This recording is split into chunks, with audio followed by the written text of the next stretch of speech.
नमस्कार, श्रीमती मोहरी देवी थापड़िया कन्या महाविद्यालय के यूट्यूब चैनल में आपका हार्दिक स्वागत है। मेरा नाम है जितेंद्र प्रजापत और हम बीए पार्ट 3 के अंदर ऊप्स के जो कॉन्सेप्ट हैं, ऊप्स मतलब ऑब्जेक्ट ओरिएंटेड प्रोग्रामिंग है, उनके अलग अलग कॉन्सेप्ट को पढ़ रहे थे। कल हमने बेसिक समझा था कि डाटा एब्स्ट्रैक्शन क्या होता है। आज हम आगे पढ़ेंगे कि डाटा एब्स्ट्रैक्शन के कितने टाइप होते हैं और उनका प्रयोग कैसे किया जाता है। चलिए शुरू करते हैं। तो जो है डाटा एब्स्ट्रैक्शन है वो दो लेवल की होती है। एक होता है फंक्शनल एब्स्ट्रैक्शन और दूसरा होता है डेटा एब्स्ट्रैक्शन। तो चलिए हम सबसे पहले फंक्शन एब्स्ट्रैक्शन पढ़ते हैं। फंक्शन एब्स्ट्रैक्शन ये बताता है कि किसी फंक्शन को प्रयोग में लेते समय ये जानने की आवश्यकता नहीं है कि वो कैसे कार्य करता है। हमें सिर्फ ये पता होना चाहिए कि ये कार्य में उसे कैसे काम में लेना है। अब आपको देखो, जैसे 8 का एक नंबर है, 8 का आपको पता है कि उसके अंदर हमें 2 नंबर डालने और वो आपको आउटपुट दे देगा। आपको ये बिल्कुल उसके अंदर झांकने की जरूरत नहीं है कि ये कैसे काम करता है, क्या काम करता है, कैसे काम करेगा, ये आपको देखने की जरूरत नहीं है। आपको ये पता होना चाहिए कि इसको काम में यूज में लेने से इसका आउटपुट क्या आएगा, क्या ये मेरे काम की चीज है कि नहीं है। इससे क्या होता है कि आपको जो एब्स्ट्रैक्शन मतलब क्या हुआ, छुपाना, हम डाटा हाइडिंग ही तो कर रहे थे, वो उसके अंदर हो रही थी। ठीक है, अन्य शब्दों में यह कहा जा सकता है कि हमें फंक्शन को कॉल करने के लिए सिर्फ उसका सिग्नेचर पता होना चाहिए। सिग्नेचर का मतलब क्या होता है, उसका सिंटेक्स पता होना चाहिए कि उसके अंदर कितनी वैल्यू जाएगी और क्या वो कोई वैल्यू रिटर्न कर रहा है, तो उसको हमें कैसे हैंडल करना है। ये आपको आगे पता चलेगा कि फंक्शन के अंदर पैरामीटर्स क्या होते हैं, उसकी रिटर्न वैल्यू क्या होती है और उसको किस किस तरीके से यूज लिया जा सकता है। इसको हम आगे पढ़ेंगे, तब आपको ये कॉन्सेप्ट जो है कि फंक्शन एब्स्ट्रैक्शन क्या होता है वो आपको बेटर तरीके से समझ में आएगा। ठीक है, सिग्नेचर पता होना चाहिए, परंतु उसकी कार्य प्रणाली कि भाई कैसे कैसे उसके अंदर कोड लगाओ, ये आपको जानने की जरूरत बिल्कुल भी नहीं है। दूसरा आपके पास अब कॉन्सेप्ट है डेटा एब्स्ट्रैक्शन का। डेटा एब्स्ट्रैक्शन यह बताता है कि किसी डेटा को प्रयोग में लेते समय सिर्फ यह जानने की आवश्यकता नहीं है कि वे डेटा किस मेमोरी में स्टोर होगा। कि ये तो देखो, आपको जो प्रोग्रामिंग में आप देखते हो तो आप फ्रंट पे देखते हो, परंतु वो सारा का सारा काम किसी प्रोसेसर में या फिर किसी मेमोरी के अंदर ये सारे काम हो रहे होते हैं। तो आपको ये देखने की जरूरत नहीं है कि वो मेमोरी के किस भाग में है, क्या वो पब्लिक पार्ट में है, फिर प्राइवेट पार्ट में है, और फिर उसके भी पीछे वो मेमोरी के किस हिस्से में जाके स्टोर हो रहा है, ये देखने की जरूरत नहीं है। प्रोग्रामर को सिर्फ ये पता होना चाहिए कि उसमें किस प्रकार की वैल्यू स्टोर कराई जा सकती है। जैसे इंटीजर है तो नंबर स्टोर होगा, स्ट्रिंग है तो आप उसके अंदर कैरेक्टर्स डाल सकते हो, कैरेक्टर है तो उसके अंदर आप एक कैरेक्टर डाल सकते हो।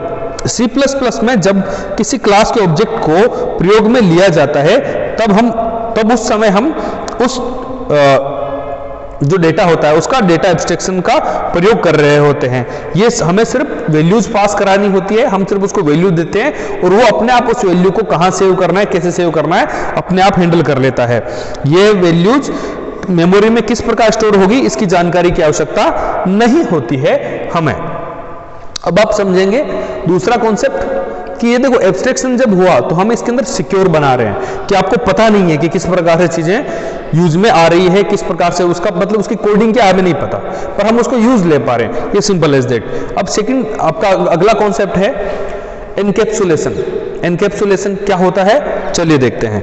ये ऐसी प्रक्रिया है जिसमें डाटा और फंक्शन को एक साथ बांध दिया जाता है। एनकैप्सुलेशन मतलब क्या हुआ, बांध दिया हमने, एनकैप्सुलेट कर दिया। अब जो आपने कभी कैप्सूल देखा हो तो आपने देखा ना कि कैप्सूल खुलता है तो उसके अंदर कुछ दवाई होती है, कैप्सूल बंद रहता है तो एनकैप्सुलेटेड रहता है। तो ठीक उसी तरीके से समझिएगा कि जब हम डेटा और फंक्शन को एक साथ बांध देते हैं तो उसे हम क्या कहेंगे, एनकैप्सुलेशन कहते हैं।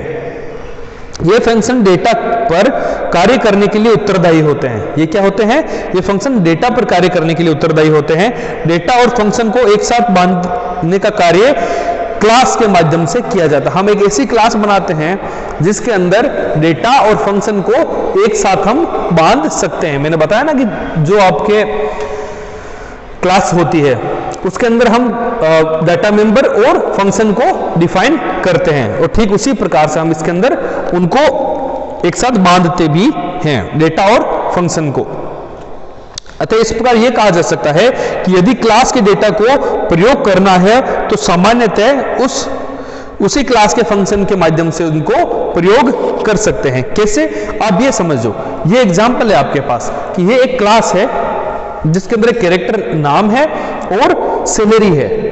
अगर आपको इसके अंदर ये जो नीचे कैप्सूल बना हुआ है, ठीक है, इसके अंदर क्या है, क्लास है, मेथड है और वेरिएबल्स हैं। आपने देखा क्लास है, मेथड है और वेरिएबल्स है, इसके अंदर आपने डाल रखे हैं, ये हो गया आपका डेटा। और दूसरी तरफ आप देखोगे कि आपने दो टाइप के फंक्शन बना रखे हैं, गेट डेटा और प्रिंट डेटा। तो इसके अंदर क्या है, गेट डेटा में आप क्या करोगे कि आप यूजर से डेटा उसके अंदर लोगे, जिसके अंदर आप उसका नाम लोगे और सैलरी लोगे, और प्रिंट डेटा में उसको प्रिंट करवा दोगे। अब सोच के देखो कि अगर इस कॉन्सेप्ट के अलावा अगर मुझे इस नाम का अगर प्रयोग करना है, अगर मुझे इस सैलरी का प्रयोग करना है, तो मैं नहीं कर पाऊंगा। मैं क्यों नहीं कर पाऊंगा, क्योंकि मेरे पास इसका राइट नहीं है, मुझे नहीं पता कि उस कैप्सूल के अंदर क्या है डाटा। तो जब मैं ये कोडिंग कर रहा होता हूं तो मैं मेक श्योर करता हूं कि मैं एक ऐसा फंक्शन बनाऊं जिसके माध्यम से इन सभी चीजों को मैं प्रयोग ले पाऊं। ये था आपका क्लास के माध्यम से एनकैप्सुलेशन कैसे किया जाता है। अब इसको हम एक्सप्लेन करके समझ लेते हैं। डेटा कैप्सूल में डाटा एनकैप्सुलेशन डेटा से डेटा को सुरक्षित किया जाता है। सामान्यतः डेटा को क्लास में प्राइवेट डेटा के रूप में रखा जाता है। देखा आपको ये जो बीच में एक डॉट डॉट डॉट बनी हुई है, तो ये आपको बता रहा है कि प्राइवेटली वहां पर पड़ा है डाटा, जो कि डेटा को बाहरी तत्वों से छुपा के रखता है, मतलब उनको हाइड कर देता है। इस प्रकार बाहरी तत्व किसी डेटा तक सीधे नहीं पहुंच सकते हैं, तो डेटा सुरक्षित बना रहता है। ऐसे क्या होता है कि बाहर से सीधा नहीं पहुंच सकते, तो डेटा सिक्योर बना रहता है। जब किसी डेटा को प्रयोग में लेना हो तो सिर्फ मेंबर फंक्शन ही उसे यूज ले सकते हैं। जो गेट और प्रिंट डेटा है, यही इनको सिर्फ यूज में ले सकते हैं। यदि बाहरी तत्व इसको प्रयोग में लेना चाहते हैं तो इन्हें मेंबर फंक्शन जो होती है उनके द्वारा रिक्वेस्ट भेजनी होती है। फिर मेंबर जो फंक्शन है वो उस पर ऑपरेशन करता है, तभी जाके आपको डेटा अवेलेबल होता है। क्यों? क्योंकि किसी डेटा को प्रयोग में लेने का उत्तरदायित्व, उसका जो हक जो होता है वो सिर्फ मेंबर फंक्शन के पास होता है। अतः डेटा के एक्सीडेंट करप्शन, मतलब एक्सीडेंटली कोई इसको यूज लेते, उसकी आशंकाएं समाप्त हो जाती है। चलिए, ये था आपका डेटा एनकैप्सुलेशन के किस प्रकार आपने कैप्सुलेट कर दिया, और किस प्रकार से हमने पहले देखा कि हम एब्स्ट्रैक्ट उसको कर रहे थे। डेटा एब्स्ट्रैक्शन क्या होता है। अब हम बात करते हैं कि डेटा हाइडिंग क्या होती है। डाटा हाइडिंग क्या होती है? डेटा हाइडिंग में क्लास को बाहरी तत्वों की पहुंच से छुपा दिया जाता है। क्या करते हैं हम? बाहरी तत्वों की पहुंच से छुपा दिया जाता है। अब आपको ये कॉन्सेप्ट समझ में आ रहा होगा कि हम एनकैप्सुलेशन में क्या कर रहे थे कि हम मेंबर को और फंक्शन को एक दूसरे के साथ निर्भर कर रहे थे कि इसको यूज लेना है तो इसको आप कॉल करना ही पड़ेगा, अदरवाइज आप उसको यूज नहीं ले सकते। और एब्स्ट्रैक्शन में हम क्या कर रहे थे, हम डेटा को हाइड कर रहे थे कि सामने वाले को पता ना चले कि हम किस प्रकार से यूज ले रहे हैं। तो इसके अंदर क्या कहा जाता है, ऐसा करने के लिए क्लास में डेटा को प्राइवेट डिक्लेयर कर दिया जाता है। किसके अंदर दो चीजें होती है, पब्लिक और प्राइवेट। तो जब आप डेटा को प्राइवेट डिक्लेयर कर देते हो तो इस प्रकार प्राइवेट वेरिएबल को सिर्फ उसी क्लास के फंक्शन प्रयोग कर पाते हैं जिस क्लास के अंदर उन वेरिएबल्स का प्रयोग किया जाता है। इसके बाद हम बात करते हैं, आपका जो अगला कॉन्सेप्ट है वो है पॉलीमॉर्फिज्म। पॉलीमॉर्फिज्म मतलब पॉली मतलब एक से ज्यादा, मॉर्फिज्म मतलब रूप जो मॉर्फ हो जाता है, मतलब वो चेंज हो जाता है अपने हिसाब से।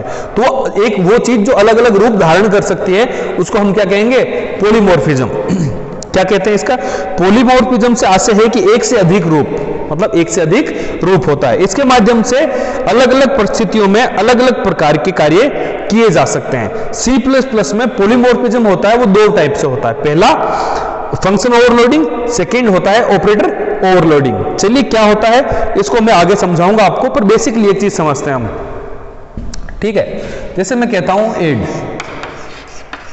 एक मैंने ये फंक्शन बना रखा है, एक मैं बताता हूं एड ए बी, ठीक है। ये आपके पास है, दोनों का काम है कि इन जो भी वैल्यू उसके अंदर दोगे आप उसको जोड़ के दे देगा, ठीक है। और दोनों का काम है कि किस प्रकार से यूज करनी है चीजें। अब मैं अगर इसको कॉल करूंगा और इसको कॉल करूंगा तो मुझे तो नहीं पता कि किसको कैसे कॉल करना है। तो हम क्या करते हैं कि इसका स्टेटमेंट कैसा है। जैसे मैं यहां पर ऐसे करूं एड 2 4। अगर मैं ये दे रहा हूं तो क्या होगा, ये इसको कॉल करेगा, ये यहां पर आकर इसको कॉल करेगा। अगर मैं सिर्फ ऐड यहां पर लगा रहा हूं ऐड, तो ये क्या करेगा, इसको आके कॉल करेगा। ये कैसे होते हैं ये अपन आगे पढ़ेंगे जब फंक्शन बनाएंगे, पर बेसिकली इसके अंदर ये है कि इसकी जो सिग्नेचर होता है, इसको किस तरीके से बनाया गया है इस चीज पर डिपेंड करता है। नाम तो सभी के सेम रहते हैं, ठीक है। ये हो गया फंक्शन ओवरलोडिंग में एक या एक से अधिक, फिर एक या एक से अधिक नाम के फंक्शन हो सकते हैं। जैसे ऐड नाम के मेरे पास 2 फंक्शन है, एक ही नाम से एक से अधिक फंक्शनों बनाने के पीछे उद्देश्य ये रहता है कि से समान प्रकार के कार्य अलग अलग तरीके से कर सकते हैं। यहां पर भी ये मतलब जोड़ कर रहा है, यहां पर भी ये जोड़ कर रहा है, पर ये अलग अलग तरीके से कर रहा है। क्यों? क्योंकि उसके अंदर तो पहले से डिफाइंड है कि उसके अंदर क्या आएगा, और इसके अंदर क्या है कि हम पहले से खुद की वैल्यू दे रहे हैं, जो कि मैंने यहां पर अलग से वैल्यू दी है।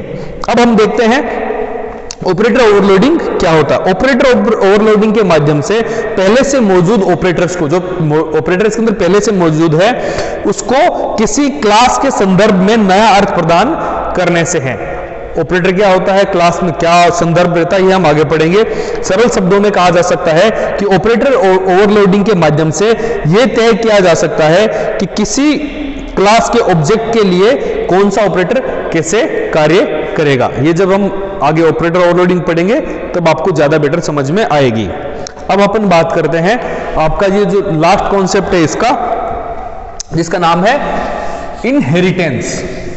इनहेरिटेंस किसे कहते हैं? इनहेरिट का मतलब होता है अपने पूर्वजों से चीजें लेना। क्या करते हैं? जैसे पूर्वजों से चीजें लेना। जैसे आपके दादाजी के पास जो था, दादा के पास जो घर था, अब वो पापा के पास है।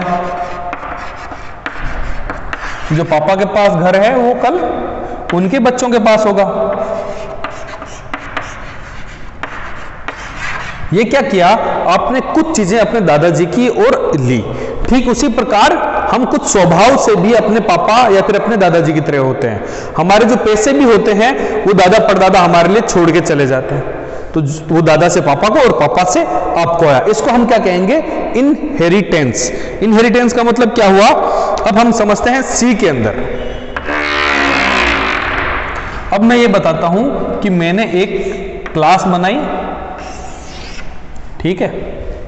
उसके बाद मैं उसके अंदर और एक डीप में जाता हूं। जैसे मैंने यहां पर क्लास बनाई जंतु, ठीक है। उसके मैंने 2 सब क्लासेस बनाई, सी और डी, जो कि क्या थी, ये थी मानव, ये थी जानवर।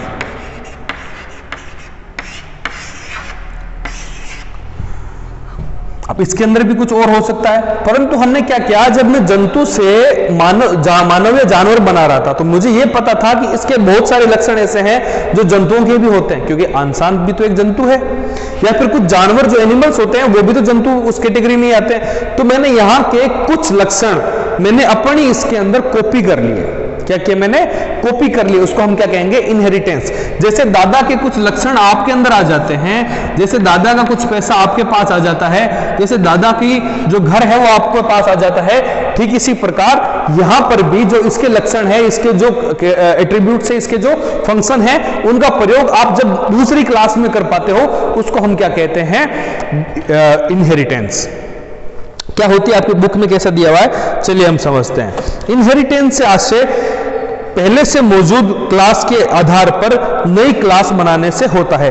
पहले से मौजूद एक क्लास है, उसके आधार पर नई क्लासेस बनाने से होता है, ठीक है। इस प्रक्रिया में पहले से मौजूद क्लास में मेंबर नई क्लास का हिस्सा बन जाते हैं। जो उसके जो कुछ एट्रीब्यूट्स, उसके कुछ फंक्शन, उसके कुछ मेंबर्स हैं, वो इनका भी हिस्सा बन जाएंगे।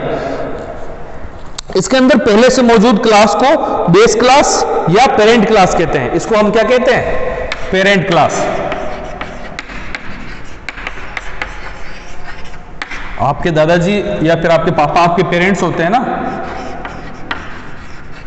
ठीक वैसे इसको पेरेंट क्लास कहते हैं। और जो नई क्लास बनाई जाने वाली है उनको हम क्या कहते हैं, डिराइव्ड या फिर चाइल्ड क्लास। भाई दादाजी का चाइल्ड कौन था, आपके पापा, ये हो गया चाइल्ड। अब इसके अंदर कौन हो जाएगा चाइल्ड, जिससे हम चीजें ले रहे हैं वो हो गया पेरेंट, जिसको हम दे रहे हैं वो हो गया चाइल्ड। ये सिंपल तरीके से काम करता है। ठीक है, एग्जाम्पल हमने लिया कि किस प्रकार से चीजें काम करती है और किस प्रकार से हम इसके अंदर जंतु वाले उस क्लास थी उसके अंदर हमने एक नई नई चीजें इसके अंदर बना के हमने डाल दी। ये था आपका इनहेरिटेंस। और आज भी आपके जो ऑब्जेक्ट ओरिएंटेड प्रोग्रामिंग है उसके सारे जो कॉन्सेप्ट होते हैं, जो बेसिक कॉन्सेप्ट जो आपको समझ में आने चाहिए, जो आपको समझना पड़ेगा, ये कहीं लिखा नहीं होगा कि इनहेरिट कर रहे हो आप उसको। आप इनहेरिट करोगे, आपको कहां करना है कहां नहीं करना, कैसे करना है क्यों करना है, ये आपको समझदारी रखनी पड़ेगी। आई होप आपको ये सभी चीजें समझ में आई होगी।